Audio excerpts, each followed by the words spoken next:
listening to the HR Mixtape, your podcast with the perfect mix of practical advice, thought-provoking interviews, and stories that just hit different so that work doesn't have to feel, well, like work.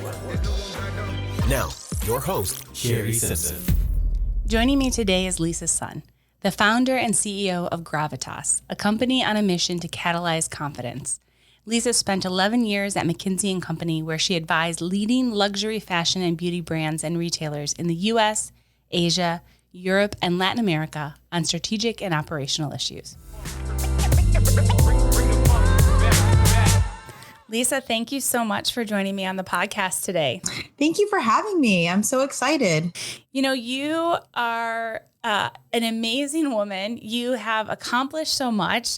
You recently released a book called Gravitas, and I absolutely love that you're redefining confidence for women. I was very fortunate. I got a little bit of an advanced copy, and not even into the book during the intro, you have this great line. It's like, do any of these resonate with you? If so, the book's for you. And the first one's like, I want to show up. I mean, really show up and not just be in the room. I want the power to step forward when it's easier to stand still. I want to be seen and recognized.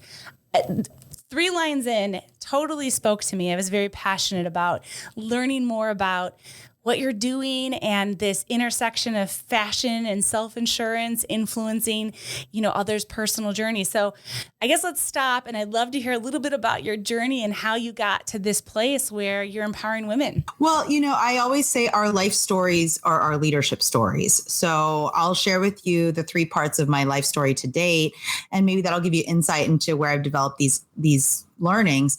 The first part of my story is I'm the daughter of Taiwanese immigrants.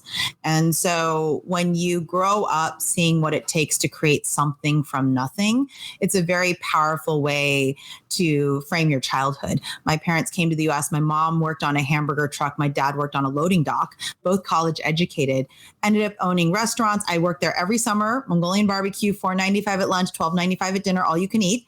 And so, they owned restaurants, they own small businesses, and entrepreneurship. I really think immigrants are very well built for it because they can believe in something before they see it. They envision possibility. And that's how I started my life, is in the company of entrepreneurs. The second part of my journey is I went to McKinsey & Company, where I spent 11 years. That's a long time. Thank goodness for my Asian genetics, by the way. 11 years is a long time to be at McKinsey. For those of you who are familiar, most people stay 24 months. And McKinsey really gave me the gifts of client service, that it's my job in life to help others succeed, and the power of apprenticeship and mentorship. There are very few places that in your 20s and 30s, you get to spend time with the world's leading executives and thinkers and solve tough problems in compressed timeframes. And you learn that your best coach is often your toughest one, right? The one that cares enough about you to succeed. And the last part of my story is I ended up taking a year off. I actually had earned 11 months of paid leave, and I went around the world by myself and thought about what I wanted to do next. My mom convinced me to take my life savings and start my company, Gravitas. And really that year off framed what I wanted to do with the rest of my life, what I really thought my life's work would be, which is founding my own company, Gravitas. I'm so inspired, and just the idea of traveling around the world by yourself. What an amazing experience that must have been. As an adult, we don't really take a moment to hit the pause button very often and sit quietly with our thoughts. And I try to do that every week now, by the way. I still take 1 to 2 hours and turn off my devices. But that year off, all I had with me were books. I didn't know if I was going to have a power source, so I couldn't carry a Kindle, and my BlackBerry. I don't know if you miss your BlackBerry, but I miss my BlackBerry. That thing never died. Screen never cracked, always had reception, and really gave myself the space to dream and the permission to just be in this moment. When you're on the treadmill of climbing a ladder, it's very hard to get off that ladder. And so I really needed that year off to figure out what I was going to do with the rest of my life. I love that. Your book has this framework around 8 strengths to help redefine your confidence. And it has this great little quiz in it where you can kind of evaluate what your super strengths are. And if you had to pick one strength from that list for HR professionals, which would be most critical for them and why? Well, first of all, let me just say the whole reasoning behind these 8 strengths is I believe that we as a society have defined confidence as a performative swagger. It's a behavior, right? If you look up the word confidence in a dictionary, it has nothing to do with swagger. It's an understanding and appreciation of your own abilities. And I truly believe confidence is a choice and a mindset, not a behavior. And so these 8 strengths, when we quantitatively went out and developed them, because we did extensive surveys, focus groups, the whole idea of having this quiz was, when was the last time you took a self-affirming inventory of your own strengths? And so I know you've taken the quiz. The idea is it's paying yourself a compliment and believing it. So the very act of discovering your superpowers in and of itself is confidence boosting. And so for me, it's less about one of the 8. It's more that you need to know which of these 8 you naturally embody. So I don't think there's a perfect answer that all HR professionals should have it. It's more that every HR professional should validate themselves before they go out into the world, right? Our lives are mirrors of our external mirrors of what's happening on the inside. So until we can reset and self-talk in a way that feels really affirming and authentic, it's hard to be confident. But to answer your question, right? And I think that's the thing, is all 8 are valid and equally as strong. My hypothesis, though, is when you're in HR, so much of your role is supporting others' growth and being there for people in these important transitions and helping them get to the next levels of leadership. And there are 2 qualities in there that do that effectively. One is giving. So that makes sense. You generously support others. You're there and it for others' success. Believing, which is all about positive intent. You can see the best in others and situations. In fact, if you get fired, you want to go find somebody who has believing, or you yourself channel believing, because it allows you to recover from disappointment. You can say, oh, this is in the service of something greater than me. And then I think leading to a certain extent, because it helps you advocate, whether it's advocating for yourself or advocating for others, setting direction, inspiring followership. But I will say all 8 are awesome, by the way. There's not one that I would pick for HR professionals. It's the very act of just discovering them that I think is the empowering part of it.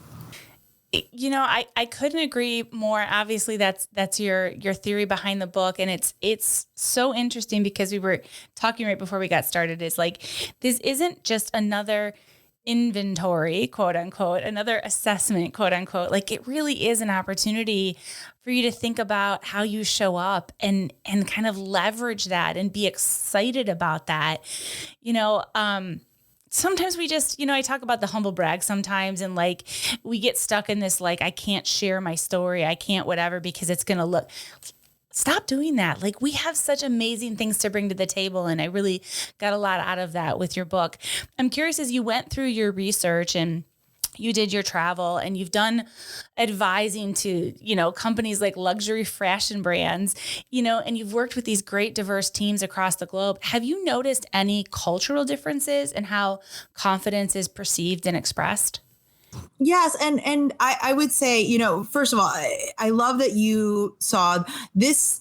I never wrote this book with the intention of it being an assessment. By the way, I love Myers-Briggs, Clifton Strengths, Enneagram. Like, I love all of these leadership diagnostics, because I think they give us great insight into who we are and where we want to grow. We built this purely as a way of reaffirming your self-esteem. Right. So this diagnostic is not supposed to expound across all your leadership attributes. It's simply to be a way for you to say, wow, look how powerful I am. And when I've had a lot of people take it and come up to me, because you can take it for free, by the way, without buying the book, at myconfidencelanguage.com. I've had a lot of people come and show me their results and say, is this real? I have 5 out of the 8. I said, well, my mom has all 8. She took the quiz. She's like, I am all of these. 2% of our data set actually did have all 8. And they're like, wow, I didn't realize that I'm under leveraging my own power, right? There's all these ways in which I can feel better about what I bring to the table. And maybe that gives you that moment, that boost that you need to do something outside of your comfort zone. We did see differences. I don't think anyone's surprised that in American culture, when you say be more confident, it's literally stand on a stage, speak up, be assertive. That's only 2 of the qualities of the 8 that we talk about, and less than 20% of people have that. Does that mean we all don't deserve to feel confident? No. If you go to Asia, which is where my family lives, self-effacing, high achieving, so achieving, giving, knowing, believing, these other qualities are more celebrated. In fact, you don't want to be swaggery. And what that means to me is that self-assurance has nothing to do with outward behavior. Self-assurance is really what you feel that you bring to the table and being acknowledged for that. So I do think we need to change the scorecard by which we evaluate confidence. How have you used that language to help those who, and I'm using air quotes here, talk about imposter syndrome? I don't know if I'm totally bought into the idea around imposter syndrome in totality, but I do think there are moments that we have where we don't step into our confidence in the way that we know we could. How do you help kind of change that self-belief, especially with that example you just shared where they came to you and they're like, hey, I'm not leveraging these things? Yeah. Well, first of all, I do think Ruchika Tulshan and Jodi Ann Burry have abolished the idea of imposter syndrome in their phenomenal Harvard Business Review article. So much of what they wrote about is imposter syndrome is a construct that really is about systemic bias, right? Why are we twisting ourselves up in pretzels when the system wasn't built by us or for us? And so how much do we have to say, this is the system, this is not me? I can beat myself as much as possible and feel less than, but do I fundamentally believe in the metrics by which I'm being evaluated, right? The way I can explain that is McKinsey Women in the Workplace 2021 study said, women are the reason why companies made it through the pandemic. The qualities of cooperation, collaboration, compassion, and yet they won't get credit for it because the HR scorecard was created by men who don't necessarily value those emotionally intelligent skills. So women are feeling undervalued. And the imposter syndrome we might feel is actually the system. So their argument is we should abolish it. Now I can turn the page and say all of us have healthy self-doubt, right? The analogy I use is we're born fully self-confident. Ask any 5-year-old what they're the best at in the world, and they'll tell you, I'm the best at hugs, I'm the best at soccer, I'm the best at everything. And in our adolescence, in my book, I write about there's 6 forces that start to work against us. We start to feel setbacks, disappointments. And as a result of that, we feel deficit mindset. We start to see our flaws more than our potential. Shrinking effect. We underestimate our own abilities vis-a-vis others, right? There's all these things that start to work against us. So that as adults, we first have to make a choice towards self-confidence. And then we have to embody a mindset that is rooted in our unique talents and gifts. So in order to overcome healthy self-doubt, and I've helped so many women, men, non-binary, everyone get there, is you first have to decide that you're going to be confident. And that is an active choice. That's not something that happens by chance. Once you make that decision, then we go through the process of saying, what are your unique talents and strengths? What are things that you bring to the table that no one else does? By the way, there's no way to measure that. Okay. That's in your own head. And I liken it to the iceberg model, right? There's only 10% of the iceberg you can see above the water. Those are behaviors. Those are actions. 90% is happening below the water. And those are thoughts, values, and feelings we have about ourselves.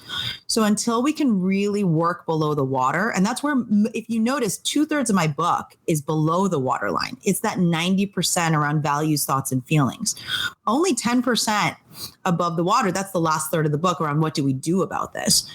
And I think that's really an important shift in how we talk about confidence. Hundreds of books about confidence. Why do we need another one? It's because we're truly resetting the definition of it.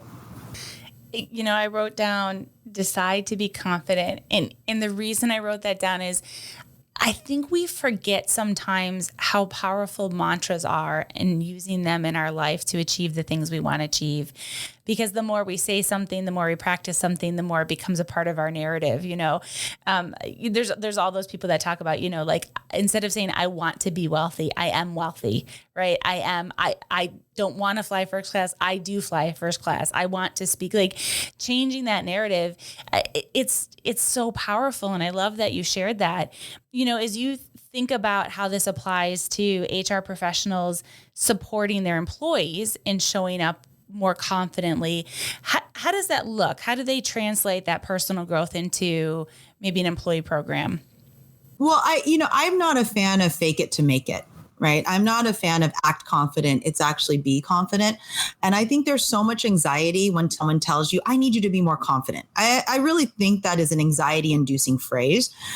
And so what I want to do is eliminate the ambiguity around it and create more dimensions. So if someone says, I need you to be more confident, we can change the conversation and say, which of these 8 qualities do you want me to be? You need me to be more performing, so I need to be more extroverted and outspoken? Or do you need me to be more self-sustaining in that I can handle criticism well because I like myself and I value myself? We need to stop using the phrase, be more confident. It's, I need you to be more of one of these 8 qualities because this is what the situation asks for. So that's the first thing, is we can start to change that conversation. I think the second thing, and I love that you talk about mantras. I find mantras, I'm a little bit on the fence about them. Sometimes I think they're not helpful because they're performative, right? Hustle like a boss today, be a boss, right? Yeah. What does that even mean? What I do think is helpful is, and it's the conversation you and I had in our before we started, right? Is, wow, my superpower is creating, or my superpower is leading or believing or performing. That is why I can go into this session and feel really good about myself. And so if we make those mantras really authentic to our character and our value, and they help us estimate our own abilities in a situation, that's where they start to work. And that's where I think the power comes from. So I think as HR professionals, if you're able to help someone you're coaching or trying to get to the next level of leadership, think about what are the unique talents you're bringing to this role? And how do we overcome the voice of your inner critic, right? Because the other thing I think happens is we wave away our inner critic. We're like, oh, I wouldn't have given you that if I didn't think you were capable. Versus let your inner critic have a voice. Go ahead, tell me all your fears. And what you realize in that process is my inner critic is backwards looking, pessimistic, harsh, usually wrong. And you let the worst case scenario have a voice. And then you can say, what does the megaphone of your superpowers say about the situation? Let's talk about all these unique talents and gifts you bring to the table. And that's why you're able to take on this new challenge. It just really changes the tenor of the conversation. I don't know if you've ever watched the show This Is Us. Yes. This is Beth and Randall Pearson. Yes. Worst case scenario. Yes. That's exactly what I was going to share. And I was like, it's every time they did it on the show, I was like, man, I got to start doing that, because you just get it all out there. And then you can kind of see the BS for what it is in the conversation. Shari, we're meant to be friends, because that's actually when I do my keynotes, I actually show a picture of Beth and Randall Pearson when I talk about this. And the thing that I say is, first of all, name your inner critic. My inner critic's name is Fred. There's a whole backstory. But once you name it, it takes away its power. It's like Harry Potter. Once you can say Voldemort, you're not afraid of it anymore. And then I always say, okay, worst case scenario. Fred, tell me what you think the situation is happening. And then I say, okay, Lisa, my superpowers, how would you counter that? When you do this, worst case, best case, you realize that the most likely scenario is closer to the best case because you're in control again. And I love that Beth and Randall Pearson, I literally put a photo of them up in my keynote speeches. So people identify with that. Oh, yes. Okay. Our daughter's coming home from college and quote unquote has something to tell us. And they go, worst case scenario, go. She's pregnant and we're going to have to raise the baby. She's dropped out of school. She's moving back in, blah, blah, blah. They unleash their fears. And then they go, you know what? We have a big house. We have room for her to move back in. We've raised kids. We could help raise a grandbaby, right? They start to realize that they're stronger than they know, because things don't get easier. We just get stronger. I could spend the rest of the day talking to you, Lisa. But I do want to wrap up our conversation. You know, if you are listening to us and you're inspired by what Lisa's doing, you got to get her book. You got to spend some time with it. I really enjoyed it. I really enjoyed digging into it. And I've read a lot of books being in the HR space and being an avid reader myself. So I really appreciated that.